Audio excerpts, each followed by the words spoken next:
On a vu effectivement le quartier évoluer depuis 2 ans, puisqu'en fait on a commencé à travailler sur le projet il y a 2 ans. Donc c'est vrai qu'il y a 2 ans, il y avait un peu moins de personnes sur le parking, un peu moins de public à aller et venir, hein, c'était plutôt assez mort, on peut dire. Et depuis que nous avons investi le bâtiment La Vallée Économie Emploi un petit peu plus loin, là voilà, on a vu arriver une dynamique progressivement.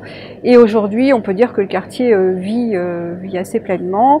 D'une part parce qu'il y a plus d'allées et venues avec toutes les personnes qui sont salariées sur le site, mais également aussi avec les nouveaux bâtiments qui ont été restaurés, la maison des associations, les différentes associations qui se sont installées sur le quartier. Voilà, on sent qu'aujourd'hui il y a une vraie vie et un vrai intérêt pour ce quartier. La phase de concertation va se développer pendant toute la phase de réalisation du projet. Elle prend d'ores et déjà plusieurs formes. Une première forme d'information au travers de réunions publiques, mais également aussi de jours fériés qui sont des temps d'information et de communication à l'attention du grand public sur des thématiques ciblées telles que le logement et notamment l'habitat participatif, telles que la place des activités économiques dans le quartier. Elle prendra également dans les prochains mois la forme d'un jour férié qui sera consacré aux questions de biodiversité et d'environnement. On voit qu'ils sont en train de développer tout un secteur écologique au niveau des logements justement, donc on attend de voir ce que ça... Enfin moi personnellement j'attends de voir les logements qui vont être proposés sur ce site-là. Les écoquartiers c'est quelque chose qui nous intéressait quand on était locataire. C'est vrai que maintenant on est propriétaire donc on peut plus se projeter sur ce site, mais je pense qu'il y a des familles que ça doit intéresser comme mode de fonctionnement. Il faut voir les types de logements que c'est, si c'est des pavillons, si c'est des appartements, c'est à voir aussi. Hein. Moi je me projette pas parce que voilà, j'achèterai pas là, mais après pour les gens qui veulent se baser ici, faut voir après un peu sur le long terme, quoi. On a des questionnements sur des investisseurs aussi. Ça nous est arrivé d'avoir des questions sur ah oui, il va y avoir des immeubles à acheter, à louer. Ça commence à venir. Ça va être des beaux logements, je pense. Hein. Donc, je pense que tout le monde voudrait bien avoir un appartement ici. Hein. On se rend compte que le label écoquartier également attire des habitants, mais aussi des acteurs économiques qui souhaitent vivre dans un quartier exemplaire au niveau environnemental. Avec une forte place accordée à la nature, à la biodiversité, mais aussi une exigence qui est portée sur la qualité des bâtiments. Les contraintes en architecture, je trouve que ça crée de la qualité. Donc là, en effet, on a des toitures terrasses végétalisées qui étaient obligatoires. Bien sûr, on va réutiliser le réseau de chaleur qui passe à côté pour tout ce qui va être donc chauffage ou choses sanitaires.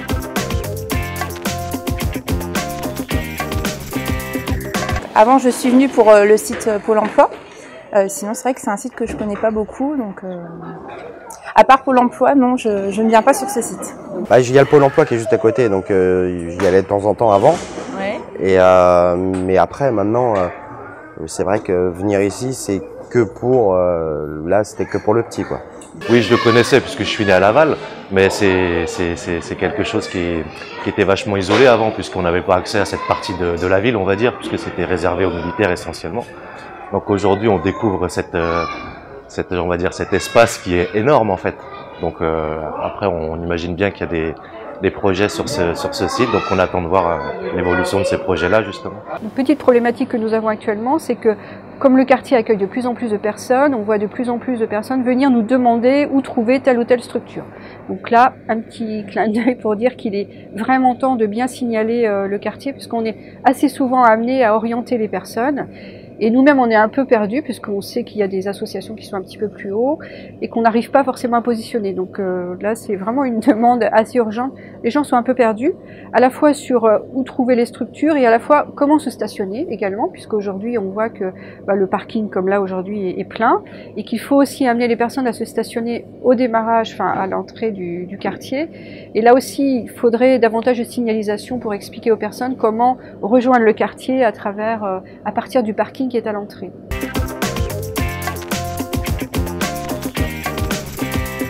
C'est vrai qu'on voit que le site est quand même assez vaste et pas forcément toujours exploité au total de ses capacités. Donc on voit qu'il y a plein de bâtiments qui sont fermés. Donc c'est peut-être dommage de pas réexploiter. C'est quand même bien fait, c'est beau.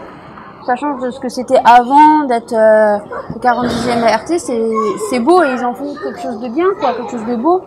Ça fait du plus dans la ville, quoi. Je sais qu'ils veulent faire plein de choses. J'ai appris qu'ils voulaient faire plein de choses. Même à un moment donné, le Stade Lavallois voulait faire un stade ici. Donc je sais qu'il y avait des choses de prévues. Après, que ça devienne quelque chose de grand ici, c'est très bien.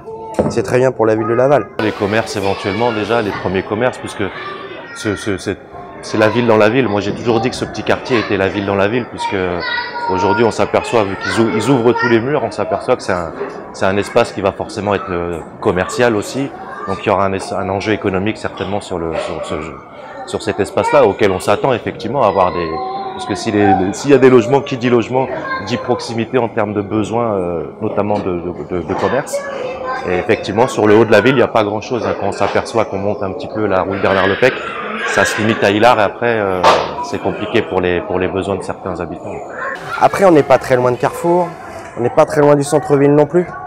Donc c'est quand même vachement bien desservi. Un projet pour moi qui est important puisqu'il faut qu'il soit un peu détonateur de ce nouveau quartier qui est en devenir avec la place d'Armes où là il y a encore des choses qui vont se passer qui sont pour moi relativement importantes parce que c'est vraiment le premier front qu'on va voir quand on va venir depuis vraiment du centre-ville. Donc c'est vraiment quelque chose qui est important visuellement, qui va donner un nouveau quartier. Je pense qu'il faut qu'il soit contemporain par rapport comme un renouveau de Laval en plein cœur de Laval, donc c'est vraiment intéressant. Les attentes elles sont finalement de plusieurs ordres et elles sont assez fortes sur des thématiques telles que l'accessibilité et les mobilités au sens large, avec un développement des mobilités douces, un développement des mobilités alternatives à l'automobile, des attentes assez fortes sur la question des espaces publics, de la qualité d'usage des espaces publics, de la place de la nature en ville, de la place de la culture également dans les espaces publics,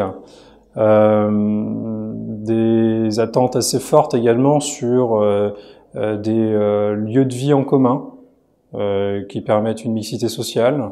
Pour moi, de toute façon, c'est important que les citoyens, les habitants futurs de ce quartier-là se prennent au jeu, s'identifient, donnent leur avis, qu'il y ait des échanges.